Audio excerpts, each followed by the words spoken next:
Assalamualaikum warahmatullahi wabarakatuh. Saya Eka akan menjelaskan mengenai seni tari untuk anak usia dini dan karakteristik gerak anak dalam seni tari. Yang pertama, apa itu seni tari untuk anak usia dini? Tari adalah aktivitas menggerakkan tubuh untuk mengekspresikan gagasan, merespon musik, dan mencurahkan perasaan. Tari disebut juga gerakan yang ritmis dan gerak representatif atau gerak yang tidak menggambarkan apapun dan hanya mengandalkan kemampuan dari dalam tubuh. Melalui pendidikan seni tari, anak diajak untuk bergerak sesuai dengan karakteristik anak usia dini yang memang merupakan individu yang aktif dan banyak gerak.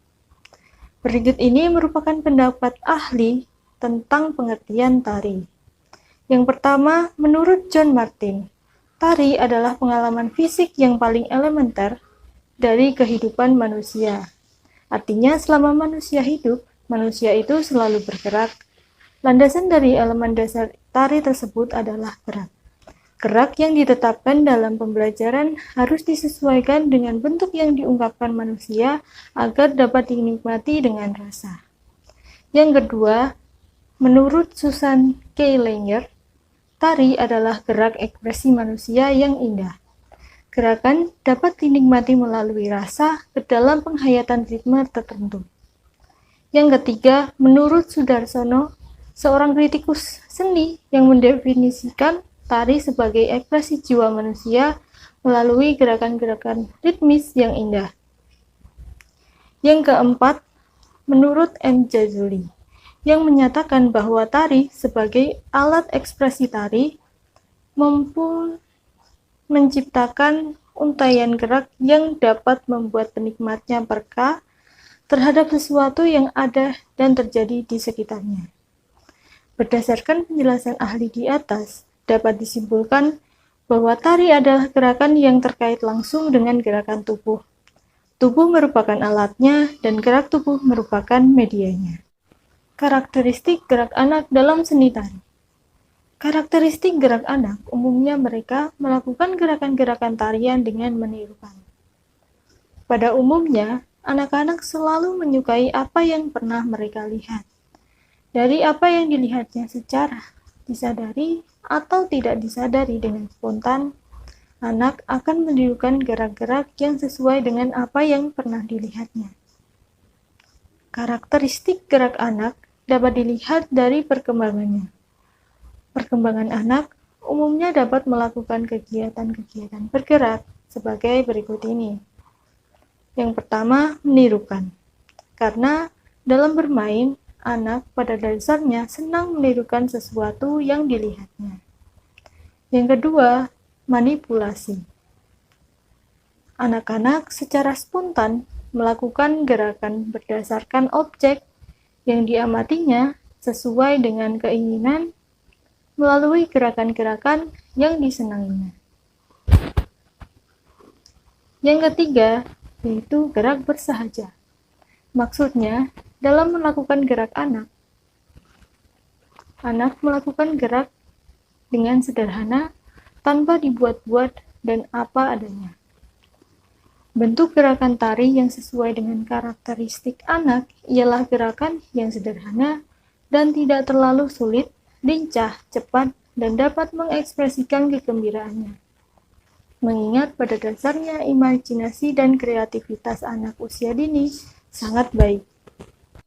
Sekian penjelasan singkat mengenai seni tari dan karakteristik gerakan. Assalamualaikum warahmatullahi wabarakatuh. Perkenalkan, nama saya Retno Sulistiawati dari PIAUD B, kelompok 2 seni tari. Di sini saya akan membahas sedikit tentang apa yang dimaksud dengan tari anak-anak dan juga tujuan dari pembelajaran seni tari. Nah, yang pertama, saya akan menjelaskan tentang apa yang dimaksud dengan tari anak-anak. Jadi, tari anak-anak itu adalah tarian yang dibuat sesuai dengan usia perkembangan anak. Jadi, biasanya gerakannya itu dibuat lebih mudah. Yang kedua, gerakannya ini lebih cenderung kepada gerakan sehari-hari, misalnya seperti menyapu, menjemur baju, membuang sampah, dan gerakan lainnya. Atau juga bisa melihat lingkungan seperti tumbuhan, hewan, ataupun bisa juga mengeksplor dari suatu profesi. Nah, tarian untuk anak-anak ini umumnya memiliki karakteristik yang ceria dan juga menggembirakan untuk anak-anak. Dan tidak lupa, setiap gerak yang dilakukan pada tari anak-anak ini juga memiliki tujuan untuk mengembangkan 6 aspek perkembangan anak. Salah satunya yaitu adalah perkembangan motorik anak. Selanjutnya ada tujuan dari pembelajaran seni tari. Yang pertama, tujuannya itu adalah menstimulus munculnya ide-ide yang imajinatif. Lalu yang kedua, mengembangkan keterampilan dalam memecahkan masalah yang berkaitan dengan estetika melalui proses eksplorasi, kreasi, presentasi, dan juga apresiasi. Lalu yang ketiga, itu adalah mengembangkan potensi yang dimiliki oleh seseorang atau seorang anak sesuai dengan minat dan juga bakatnya. Nah, nantinya potensi itu dapat ditindaklanjuti supaya bakat yang dimiliki oleh anak itu bisa tersalurkan dengan baik dan juga lebih optimal, seperti itu. Yang selanjutnya ada tujuan pembelajaran seni tari untuk anak usia dini. Nah, apa saja ya tujuan dari pembelajaran seni tari untuk anak usia dini? Yang pertama tentunya adalah mengembangkan motorik anak, baik itu motorik kasarnya maupun motorik halusnya. Yang kedua, mengembangkan sosial dan emosional anak. Pembelajaran tari pada anak usia dini pasti banyak sekali manfaat serta aspek-aspek yang bisa dikembangkan. Nah, salah satunya yaitu aspek fisik motorik. Kenapa? Karena pada kegiatan tari, anak pasti akan melakukan banyak sekali gerakan yang menggunakan baik motorik kasar maupun motorik halus. Lalu aspek yang kedua yang dapat dikembangkan adalah seni. Seni di sini bisa berupa bentuk gerakannya. Lalu yang ketiga ada kognitif.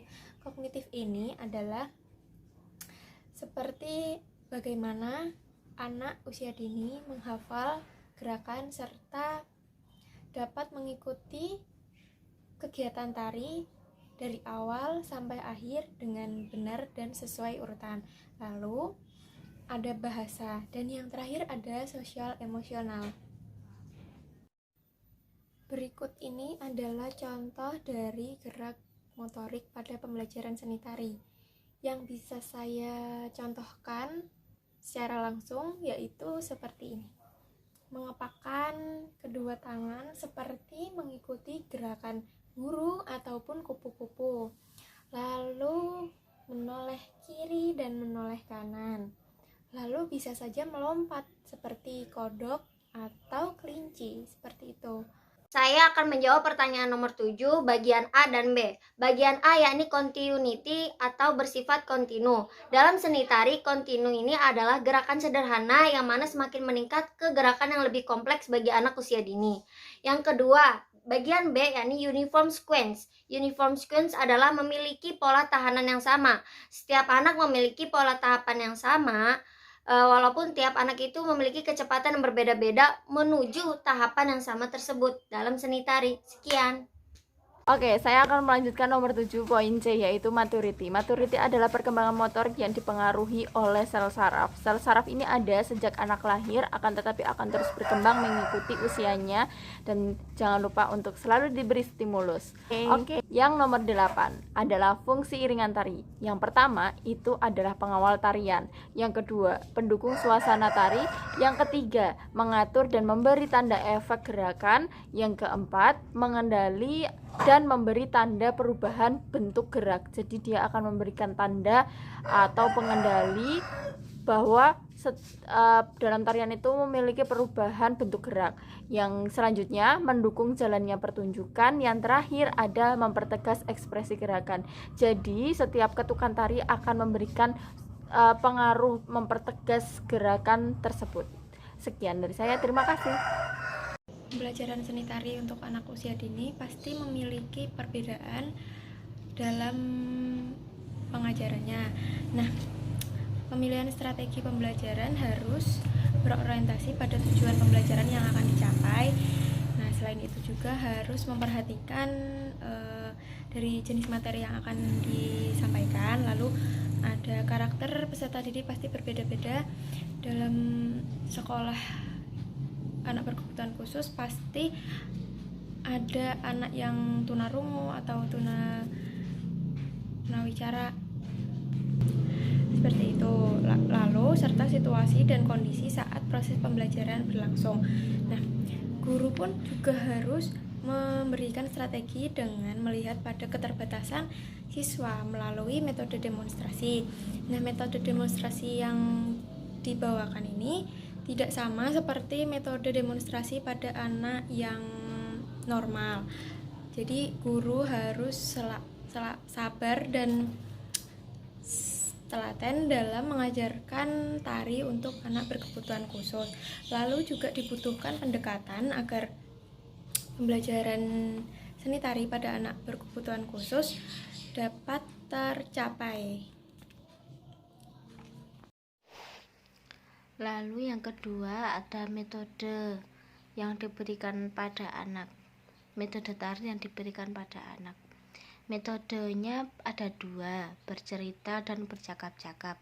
Dalam artian yang sederhana, metode merupakan sebuah cara yang dalam bekerjanya merupakan alat untuk mencapai tujuan kegiatan yang sudah direncanakan. Metode dalam pembelajaran di PAUD mempunyai ciri khas yang berbeda dengan pembelajaran di sekolah dasar. Oleh karena itu, dalam memilih suatu metode yang akan dipergunakan dalam program kegiatan PAUD, guru harus mempunyai alasan yang kuat dan faktor-faktor yang mendukung pilihan metode tersebut. Pengajar seni tari juga membutuhkan metode yang tepat untuk anak agar supaya pelaksanaannya anak-anak dapat mengikuti gerakan tari dengan bahagia dan semangat. Metode yang pertama ada metode bercerita. Merupakan cara untuk meneruskan warisan budaya dari satu generasi ke generasi berikutnya. Selain itu, cerita juga dapat menjadi media untuk menyampaikan nilai-nilai yang berlaku di masyarakat. Seorang pendongeng yang baik, kata Mosley-Caton, akan menjadikan cerita sebagai sesuatu yang menarik dan hidup. Kemudian daripada itu, keterlibatan anak terhadap cerita akan memberikan suasana yang hidup, menarik, dan menjadi pengalaman yang unik bagi anak. Metode yang kedua, metode bercakap-cakap. Bercakap-cakap merupakan salah satu bentuk komunikasi antar pribadi. Berkomunikasi merupakan proses dua arah dan untuk terjadinya suatu komunikasi dalam percakapan diperlukan keterampilan mendengar dan keterampilan berbicara. Untuk bercakap-cakap secara efektif, belajar mendengarkan dan belajar berbicara sama pentingnya. Sebagai pendengar dalam komunikasi antar pribadi, setidaknya ada 3 hal yang harus dilakukan, yaitu mengukur pemahaman yang didengar secara pasti. Bila mengetahui bahwa pesan yang disampaikan itu tidak jelas. Nomor 2, dapat memberitahukan kepada si pembicara, dapat menentukan informasi tambahan yang dibutuhkan agar dapat menerima pesan tersebut. Selain itu, bercakap-cakap juga dapat mengembangkan perkembangan anak seperti perkembangan kognitif, bahasa, sosial, emosional, dan konseptif.